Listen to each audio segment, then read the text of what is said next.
Hey guys, I am back. I'm really sorry about Christmas time and uploading during Christmas. You know, it seemed like Christmas came for 2 weeks and it was just completely gone. At the end of the day, I didn't have the time to upload and edit like I like to, so I didn't even feel like it was worth posting any of those videos. But here I am with this last minute DIY Valentine tutorial. I hope that you guys like this tutorial. You can gift these to a friend, you can give this to your significant other, or just have it as decor. And we're gonna jump right into the tutorial. So you'll need a couple of frames to work with. These frames are from the 99-cent store. They had a ton in stock and I bought 4.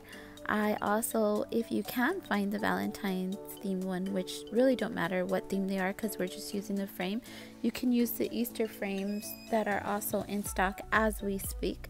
So those are also an option. So basically you're going to peel the backing off of the frame and then you're going to size it to the new paper that you want to use as your backing. This paper is from Hobby Lobby. It's like a rose gold color and you can't really see it in the shot, but it's cute. Hobby Lobby. And then the sequins and the beads are from Michaels. You can add any type of embellishment you would like into the frame. You can use an old flower, maybe some flower petals that meant something to you or to your significant other, anything you can place in there, so as long as it fits. So I don't really usually work with bright colors. I'm not a bright color person. I like neutral tones. I like a lot of white.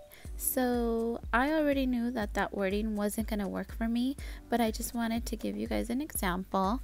So I went ahead and showed you what it would look like as is, changing just the backing.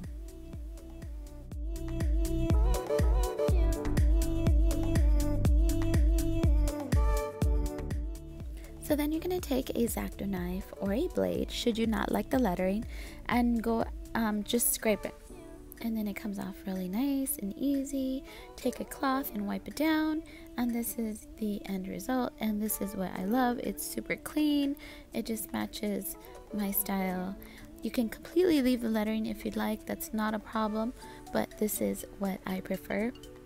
I am notorious for shopping at the Target Dollar Spot and buying cards. I love to frame cards and put them either in the restroom or on my mantle or even in my kitchen. It's super easy to take a frame and just cut a card and size it to the frame, and there you go, a simple decor incorporating into your home for whatever season. So the next thing I was going to show you were the string lighting from the Dollar Tree. When you see this box, buy it. This string lighting goes so fast, it's not even funny. They fly off the shelves because they're only $1, and the string lighting, everybody loves string lighting. So then I pulled out this little guy. Excuse me, I'm battling this cold and just have this itch in my throat. Okay, so it's called Keypix. You take any shot off of your phone and it turns it into a Polaroid. You basically lay your camera right in that open square and you have a little mirror to see on your end if it's correct. It's correct, and then you press the shutter button and it takes the shot, and all you do is wind out the film.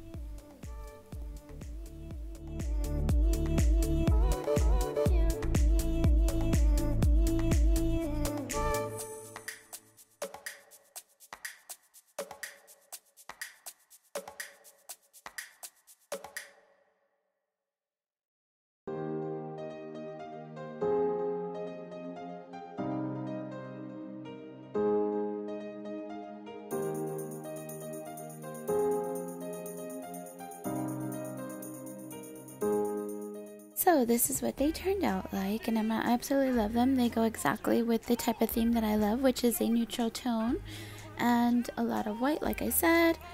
So then another option is to create those boxes that have the flowers. This heart wreath was from the 99-cent store, and I went ahead and picked it up and said I can pull each flower out and recreate that flower box look.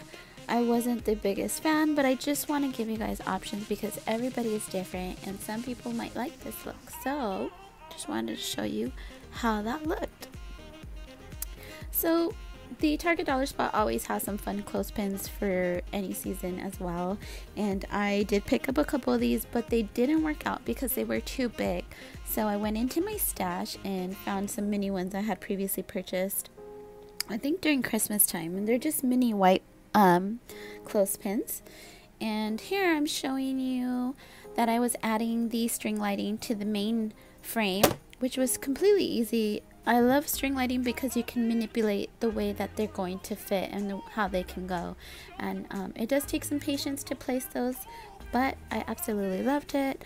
And the washi tape I used on the Polaroid, as you can see, and they turned out great. I love the way that this came out. It was super easy, and it just falls into a simple DIY tutorial for all those who are starting to craft. And it's just a super easy tutorial, guys. You can put these at your desk or your mantle or wherever you would like. I hope you guys like this tutorial. Thanks. Bye. I forgot to tell you guys how we added the clothespin. All I did was apply some hot glue onto the edge of the glass. I applied it and it stayed nicely, and that's how the Polaroid is holding on. Sorry guys, I've been under the weather, and like one side of my brain is working and the other side just hurts. It's like one eyeball wants to come out. Thanks for watching. Subscribe if you haven't. Tag me if you make it, please. I want to see you on Instagram at Lemon Avenue Life. I definitely want to see if you guys recreate these looks. Thanks guys.